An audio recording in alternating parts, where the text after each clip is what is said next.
you promise that you will be a faithful husband, for better or worse, for richer or poor, in sickness and in health, to love and to cherish, till death do you part? If so, say I do.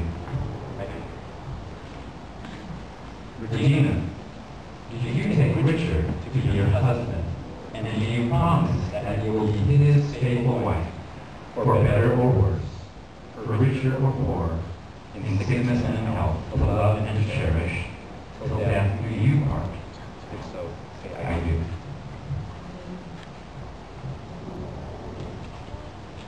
Virginia and Richard, we're so happy and privileged to be here celebrating with you. We care about you and have watched as this amazing, wondrous love has blossomed.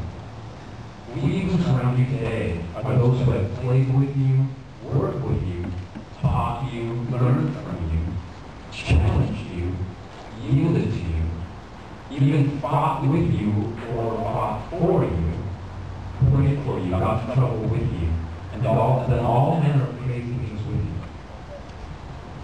There was a boy who was attending his first wedding, and after the service, his younger cousin asked him, "How many times can a person get married?" 16, the boy answered. And his cousin was amazed that the answer was such authority. "How do you know that?" "It's easy," the little boy said. "Just add it up like the preacher said. 4 better, 4 worse, 4 richer, 4 poorer. That's 16 times." And as silly as that little story is, our society today buys into this, thinking it's our right to marry as often as we are needs, our emotional or our financial gain. Regina and Richard, you asked me to share from God's eternal truth in Ruth 1:16-17, so that you can unequivocally make a lifelong commitment today in the presence of family, friends, and God. That passage reads, "Where you go, I will go, and where you stay, I will stay. Your people will be my people, your God, my God. Where you die, I will die, and there I will perish." This passage you have chosen as the foundation of your marriage really describes personalities as well as relationships. This passage talks about undying commitment. You know that marriage is all about 2 opposite genders, 2 different family origins, 2 unique personalities, all becoming one. And so this passage talks about 4 dimensions of the oneness, of undying commitment. The first dimension is physical. Where you go, I will go, and where you stay, I will stay. Jesus talks about physical oneness in marriage, saying, "You are no longer 2, but 1 flesh. Therefore, what God has so joined together, let no one separate." And some people wrongly think that satisfaction comes from quantity of relationships. And the growing number of empirical studies show that that's opposite. That the discovered married people are happier, healthier, wealthier, enjoy better sex. Do you believe that? Suffer fewer neuroses and diseases, and even live longer than they are. So this first dimension, I encourage you to stay with each other, to yearn and long for each other, enjoy each other, keep intimate, and be playful. The second dimension of oneness is community. Your people will be my people. Regina and Richard, you're not only merging 2 different families of origins, but 2 social structures. Regina, you have a bold commitment to Richard to the point of leading your career, family, and friends halfway around the world. Now, Richard, I believe you know and fully appreciate Regina's sacrifice. Good.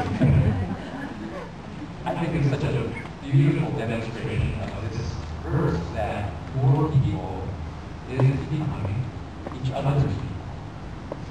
And that's what it talks about. The third dimension of oneness is faith. Your God will be my God. Often overlooked today, oneness in faith and values is of utmost importance, especially when raising children, which you do will pass. To be truly one, a couple must be one in the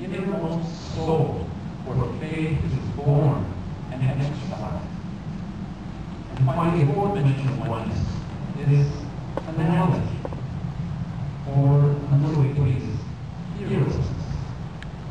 Where you die, I will die, and there I will be there. My goodness, talk about going all in. You know, that's fun. I realize that among Asians, one does not talk about death at marriages and weddings. But you have chosen this path, and I make no apologies to the Lord God. This ceremony here is diluted and might mean nothing if it is not absolutely final. Conversely speaking, because your wedding day is absolutely final, it means everything, doesn't it? It gives so much meaning. So I commend you for choosing this passage for your wedding. I think it is perfect for both of you, considering who you are, your fearlessness, your banality, your adventuresomeness.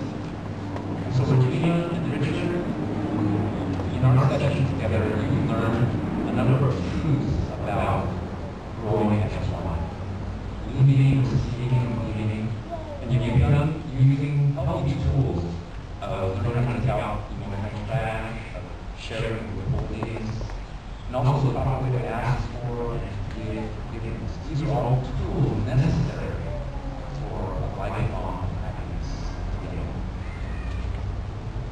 Richard, I've known you since you were about junior high, and it's such a blessing. You are a thinker. You question things when people today take things for granted, and I think that's such a wonderful gift. You are a man of conscience. You do what you believe is right, no matter what the position is. Regina, you are so intelligent, so beautiful, and just as Richard will describe it in a minute or two, fiery, saucy, committed.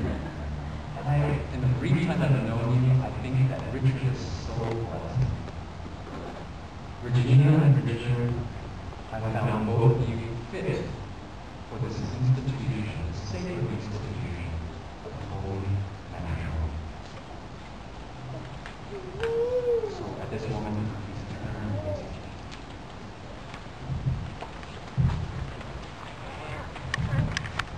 other. Regina and Richard have chosen to write their own vows. My dearest Regina, I love looking at you. Each time is like the first. And I love the way you look at me. You allow me to be myself completely, which frees me and makes me want to become more than I am. You have fire and tenderness and the strength to be real. I thank God for bringing you into my life. I thank you for loving me. I love you, and I want to love you better each day. I covenant myself to you and no other forever.